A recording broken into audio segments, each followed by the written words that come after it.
देखिए energy statistics का latest data देख लेते हैं। 2022 का लेटेस्ट गवर्नमेंट रिपोर्ट्स और प्लस मिनिस्ट्री की रिपोर्ट से मैं लाया हूँ निकाल के। उससे पहले पहले टर्म समझ लेते हैं। देखिए हिंदी इंग्लिश दोनों में लिखा है, फालतू कुकू लिबिल लिबिल नहीं, सब कुछ हिंदी इंग्लिश में लिखा है, बाकी हिंदी में ही बताया जा रहा है। लेकिन इन सबको समझने से पहले कुछ टर्म समझिए भैया, क्या होता क्या है। थर्मल जो पावर होती है उसको coal plus gas plus lignite plus diesel इन सबको मिला दो तो होती है थर्मल। ठीक है। रिन्यूएबल एनर्जी जो है इंडिया में एक होती है हाइड्रो, उसको अलग से मानते हैं, तो वो हाइड्रो पावर अलग से उसको कंसिडर किया जाता है, वो लार्ज हाइड्रो पावर होते हैं प्लांट। और एक होता है आरईएस, वो होती है ministry of new and renewable energy, जो ये इसके हिसाब से जो रिन्यूएबल एनर्जी सोर्सेज है, तो दो तरीके से काउंट होता है रिन्यूएबल एनर्जी के, ध्यान रखिएगा। ठीक, वही चीज़ हिंदी में भी लिखी लिखी है। ताप विद्युत मतलब कोयला गैस लिग्नाइट डीजल। ठीक है। देखिए ये ministry of new and renewable energy है, इसका मैं दिखाता हूँ आपको लेटेस्ट में क्या चल रहा है। इसके अंदर में कौन कौन सी रिन्यूएबल एनर्जी सोर्सेज है वो तो समझ लीजिए। एक विंड पावर, सोलर पावर, एक स्मॉल हाइड्रो। ये स्मॉल हाइड्रो का क्या मतलब, ये इंडियन गवर्नमेंट के हिसाब से अगर आपकी 25 मेगावाट से कम या फिर उसके बराबर अगर कोई जो है ये मतलब जनरेटिंग कैपेसिटी है तो इसको बोलते हैं स्मॉल हाइड्रो, और अदरवाइज उसको नॉर्मल हाइड्रो या फिर लार्ज हाइड्रो बोल सकते हैं। मैंने यहाँ पे लार्ज लिखा है, वैसे उसको नॉर्मल हाइड्रो पावर बोलते हैं। ये स्मॉल हाइड्रो पावर की डिफिनेशन देख सकते हैं। Development of hydro electric power जो कि 25 मेगावाट से कम या उसके बराबर की जनरेटिंग कैपेसिटी का हो, उसको बोलते हैं स्मॉल हाइड्रो। और जो हाइड्रो पावर है वो अलग से कंसिडर किया जाता है। ठीक है, चलो पहले लिस्ट देख लेते हैं, नंबर 1 और टॉप 3 वाली। टोटल रिन्यूएबल एनर्जी सोर्सेज में अगर आप देखेंगे टॉप 3 में कौन कौन से है, राजस्थान नंबर 1, फिर गुजरात, फिर तमिलनाडु, फिर कर्नाटक। तो number 1 position total renewable energy sources में किस स्टेट की है, राजस्थान की। फिर भैया सोलर पावर में इंस्टॉल्ड कैपेसिटी में नंबर 1 कौन सा है, इसमें भी नंबर 1 राजस्थान है। ठीक है, नंबर 1 राजस्थान, फिर गुजरात, फिर कर्नाटक, फिर तमिलनाडु। फिर भैया बायो पावर अगर आप देखें, बायो पावर में होता क्या क्या है ये भी देख लो थोड़ा ध्यान से, और जूम करके दिखा दिया भैया। ठीक है, बायोमास पावर हो गई, बगेसी जो है को जनरेशन, प्लस जो है नॉन बगेसी वाला वेस्ट टू एनर्जी, सब मिला के है ये जैव विद्युत।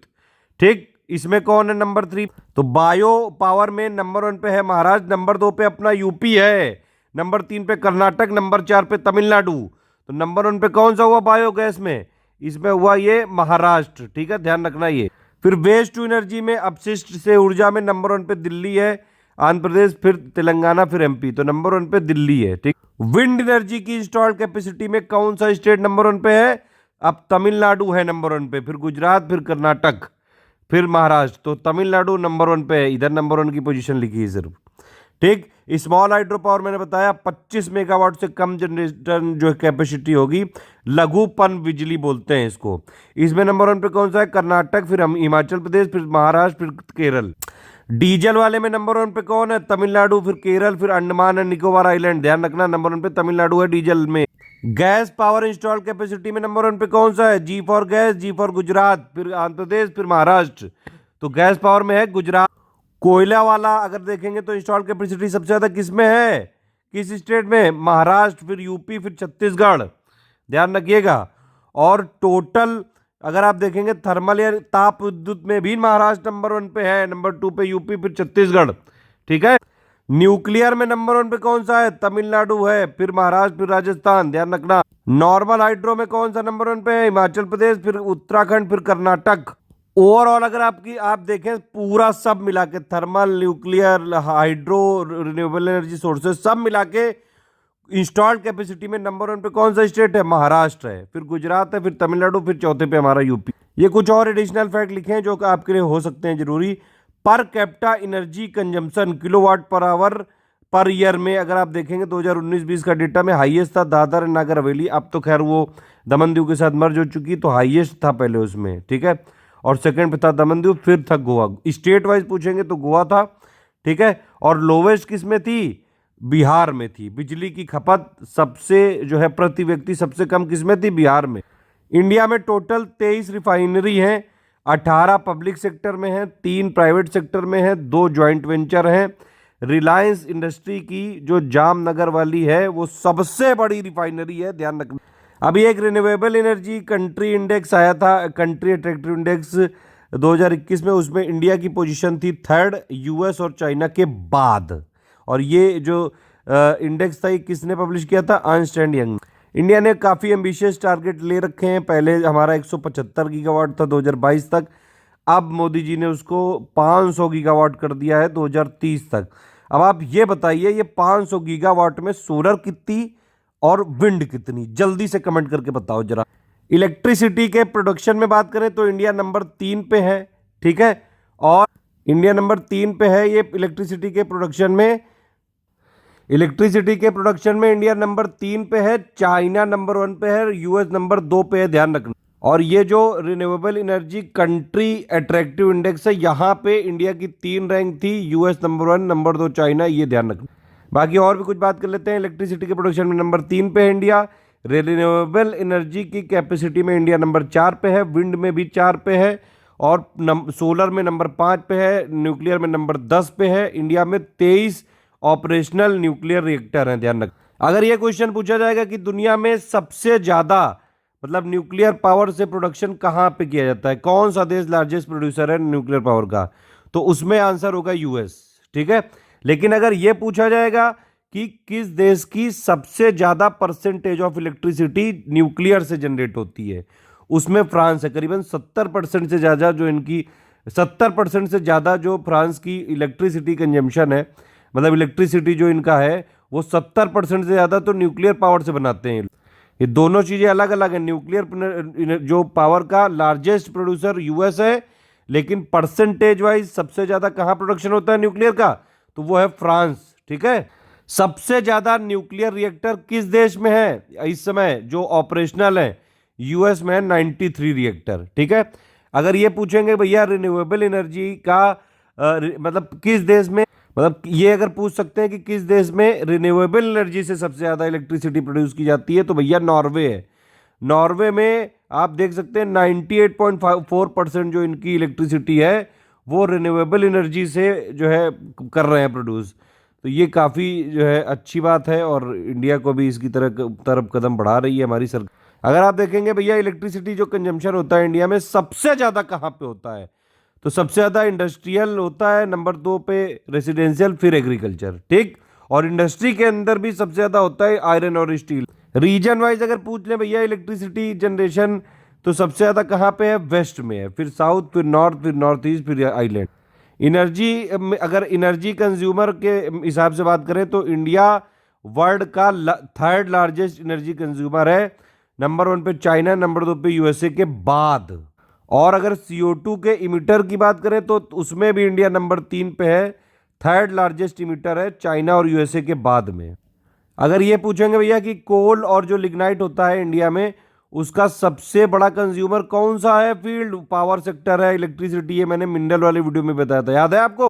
फिर ये मोदी जी ने बोला है कि 500 गीगावाट हम और कर लेंगे 2030 तक, वो भी नॉन फॉसिल फ्यूल से, ठीक है। अब ये बताओ कि 500 गीगावाट में कितना सोलर और कितना विंड, ये आपको बताना है कमेंट करके।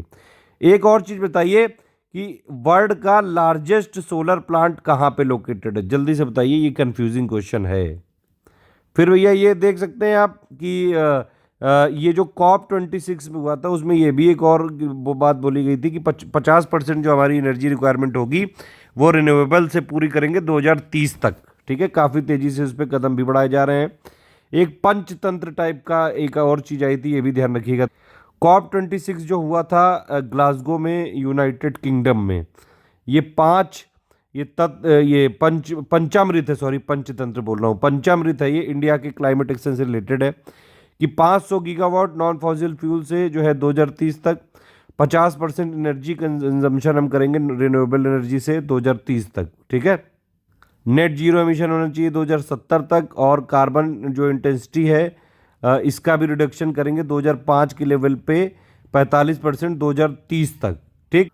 और भैया और भी जो टोटल प्रोजेक्टेड कार्बन इमिशन है उसको भी 1 बिलियन टन से रिड्यूस करेंगे अभी से लेकर 2030 तक। ये फिर लास्ट में मैंने लिख दिया, ये सब मिनरल में बता चुका हूँ डेटा। कोल रिजर्व में झारखंड है नंबर 1 पे, फिर उड़ीसा, फिर छत्तीसगढ़। लिग्नाइट के रिजर्व में तमिलनाडु नंबर 1, फिर राजस्थान, फिर गुजरात। ये सब बता चुके हैं हम, अलग से बाइलिंगुअल में बता चुके हैं, आप देख लीजिएगा मिनरल पापा वीडियो में, sorry mineral latest data video और एग्रीकल्चर लेटेस्ट डेटा वीडियो जरूर देख लीजिएगा, बहुत जरूरी है। क्रूड रिजर्व में नंबर 1 पे वेस्टर्न ऑफशोर, फिर असम, फिर गुजरात। नेचुरल गैस रिजर्व में नंबर 1 पे ईस्टर्न ऑफशोर, फिर वेस्टर्न ऑफशोर, फिर असम, फिर Andhra Pradesh. Installed capacity of electricity generation में देखेंगे तो थर्मल है सबसे ज़्यादा, उसमें भी कोल है सबसे ज़्यादा, फिर गैस है, फिर डीजल है, फिर रिन्यूएबल एनर्जी सोर्सेज है, फिर हाइड्रो, फिर न्यूक्लियर। कोल प्रोडक्शन कितना हुआ है ये सब मिनरल में बता चुका हूँ। चलिए एक आध डायग्राम देख लेते हैं। ये मैंने आपको बताया था, ये ministry of new and renewable energy. Installed capacity में सबसे ज़्यादा अब सोलर हो चुकी है, विंड नहीं, ध्यान रखना। नंबर 2 पे विंड है, फिर बायोगैस, फिर स्मॉल हाइड्रो। ओवरऑल अगर आप देखेंगे तो ये यहाँ पे देख सकते हैं टोटल इंस्टॉल्ड में सबसे ज़्यादा कोल है, फिर रिन्यूएबल एनर्जी सोर्सेज, फिर हाइड्रो, फिर गैस, फिर न्यूक्लियर। ठीक है, ये इंस्टॉल्ड एनर्जी देख सकते हैं लिखा हुआ है। तो टोटल अगर इंस्टॉल्ड एनर्जी कितनी है, टोटल इंस्टॉल्ड कैपेसिटी कितनी है हमारी, अभी मार्च 2022 का लेटेस्ट डेटा है बिल्कुल ये। ठीक है, तो इसके हिसाब से देख सकते हैं करीबन 4 लाख है, 4 लाख मेगावाट या फिर 400 गीगावाट है। और जिसमें से नॉन फॉसिल फ्यूल से कितना है, 40.9%। इसका टारगेट हमने रखा है 50% 2030 तक। और फॉसिल फ्यूल से है कितना, 59.1%। और इसमें भी आप देख सकते हैं सबसे ज़्यादा कोल से ही है, 51% कोल से है, 1.7% लिग्नाइट से है, 6.3% गैस से है, यानी कि 24,900 वाट, 900 मेगावाट। डीजल से 510 मेगावाट। तो ये सब मिला के टोटल हो गया थर्मल। ठीक है, थर्मल या फॉसिल फ्यूल कह सकते हैं इसको। तो ये वाला है।